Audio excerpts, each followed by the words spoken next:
जय भीम, नमो बुद्धाय। साथियों,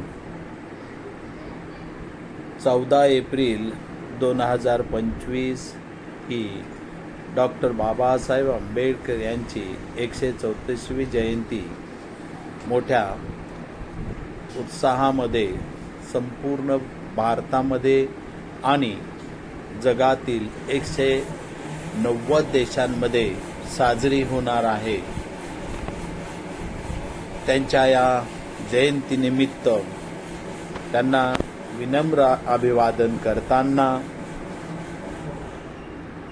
त्यांचे विचार आपल्यामध्ये रुजवणे गरजेचे आहे। त्यांनी आपल्याला शिका, संघटित व्हा आणि संघर्ष करा हा मंत्र आपल्या नवतरुणांना दिला। शिवाय शिक्षण हे वाघिणीचे दूध आहे, ते जो प्राशन करल तो गुरगुरल्याशिवाय राहणार नाही, हे ठणकावून सांगितलेले आहे। त्यांनी आपल्याला समता, स्वातंत्र्य, बंधुभाव, न्याय, धम्म, लोकशाही, महिला अधिकार, अहिंसा, सत्य, मानवता, विज्ञानवाद व संविधान इत्यादी इत्यादी दिले आहे। त्यांनी भारतातील विविध प्रश्न, ते राजकीय असो, शैक्षणिक असो, आर्थिक असो, सोडवण्याचा प्रयत्न केलेला आहे।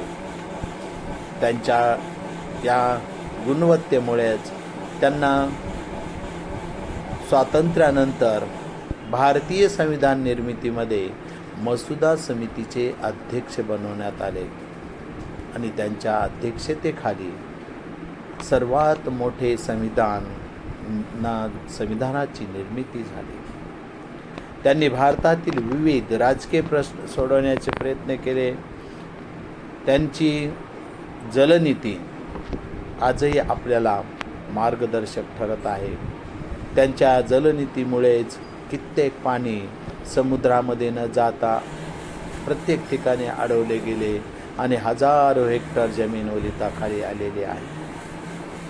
त्यांनी रिझर्व्ह बँक सारख्या बँकची निर्मिती करण्यामध्ये मोलाचे योगदान दिलेले आहे।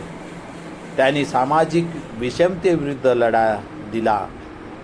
त्याच्यामध्ये आपल्याला चौदार तळेचा संघर्ष, काळाराम मंदिराचा संघर्ष मनुस्मृती जळणाचा संघर्ष सांगता येईल।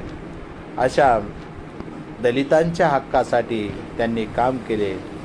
म्हणूनच या ठिकाणी मी माझे मत व्यक्त करू शकतो, कारण त्यांनी आपल्याला बोलण्याचे स्वातंत्र्य दिले, विचार करण्याचे स्वातंत्र्य दिले, लिहिण्याचे स्वातंत्र्य दिले आणि म्हणूनच जग त्यांना सिम्बॉल ऑफ नॉलेज म्हणून बघत आहे आणि प्रत्येक देश त्यांच्या परीने या सिम्बॉल ऑफ नॉलेज महामानवाला अभिवादन करण्यासाठी 14 एप्रिलला एकत्र येत आहे।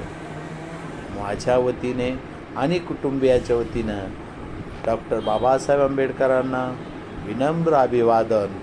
जय भीम, नमो बुद्धाय।